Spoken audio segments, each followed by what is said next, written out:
ഈ പറയപ്പെട്ട 5 ആൾക്കാർ വദ്, സുവാഅ്, യഊഖ്, യഊസ്, നസ്ർ, അസ്മാഉ റിജാലിൻ സ്വാലിഹീന മിൻ ഖൗമി നൂഹിൻ. ആരാണ് അവര്? ബിംബങ്ങളല്ല, ഇന്ന് കാണുന്ന ആൾക്ക് ഉണ്ടാക്കി വെച്ച രൂപങ്ങളല്ല, ഊഹങ്ങൾ ഉണ്ടാക്കി വെച്ച രൂപങ്ങളല്ല, അതായത് വെറും കഥാപാത്രങ്ങളല്ല. അവർ ആരായിരുന്നു? നൂഹ് നബി അലൈഹിസ്സലാമിന്റെ ജനതയിൽ മരിച്ചുപോയ മഹത്തുക്കളുടെ, സാലിഹീങ്ങളുടെ പേരുകളാണത്. അപ്പൊ ആദ്യമായിട്ട് ശിർക്ക് പറഞ്ഞത് ആരോടെയാണ്? നൂഹ് നബി അലൈഹിസ്സലാമിന്റെ ജനതയിൽ മരണപ്പെട്ടു പോയ മഹത്തുക്കളുടെ പേരിലൂടെയാണ്. ആ രംഗം എങ്ങനെയാണ് ശിർക്ക് അവരിലേക്ക് വന്നത്? ഇവരിലൂടെ, ഈ മഹത്തുക്കളിലൂടെ നൂഹ് നബി അലൈഹിസ്സലാമിന്റെ ജനതയിൽ അഥവാ മുസ്ലിങ്ങളായ ആ വിഭാഗത്തിൽ എങ്ങനെയാണ് ശിർക്ക് വന്നത്? അത് അബ്ദുല്ലാഹ് അബ്ബാസ് പറയാണ്. ഫലമ്മ ഹലക്കു, ആ മഹത്തുക്കൾ, ആ 5 മഹത്തുക്കൾ അവരിൽ ജീവിച്ചവരാണ്. ഫലമ്മ ഹലക്കു, അങ്ങനെ അവർ മരണപ്പെട്ടപ്പോൾ ഔഹ ശൈത്വാനു ഇലാ ഖൗമിഹിം, ആ 5 ആൾക്കാർ മരണപ്പെട്ടവരെ കബറടക്കി.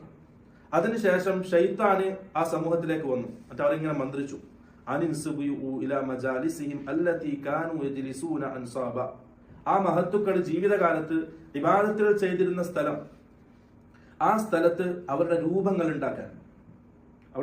ഉണ്ടാക്കാൻ പിശാച് അവരെ മന്ത്രിച്ചു. എന്തിന്? അവർ അത്രയും അവരെ സ്നേഹിക്കുന്നുണ്ട്. ആ സമൂഹം ആ മഹത്തുക്കൾ അത്രയും ബഹുമാനിക്കുന്നു, സ്നേഹിക്കുന്നു. കാരണം അത്രയും മഹത്തുക്കളാണ്, സ്വാലിഹ്യങ്ങളാണ്. അതെല്ലാ സമൂഹത്തിലും അങ്ങനെ തന്നെയാണ്. സ്വാലിഹ്യങ്ങൾ ആ ജനത എന്ത് ചെയ്യും?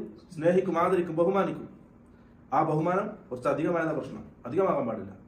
അപ്പം അവർ ഇബാദത്ത് ചെയ്ത ആ സ്ഥലത്ത് അവരുടെ രൂപങ്ങൾ ഉണ്ടാക്കാൻ ശൈത്താൻ അവരെ മന്ത്രിച്ചു. വസമ്മൂഹാ ബിഅസ്മാഇഹിം, ആ രൂപങ്ങൾ ഉണ്ടാക്കുകയും ആ രൂപങ്ങൾക്ക് അവരുടെ പേരുകൾ നൽകാനും പിശാച് പറഞ്ഞു. അങ്ങനെ അവർ എന്ത് ചെയ്തു? ഫഫഅലു, അവർ അത് ചെയ്തു.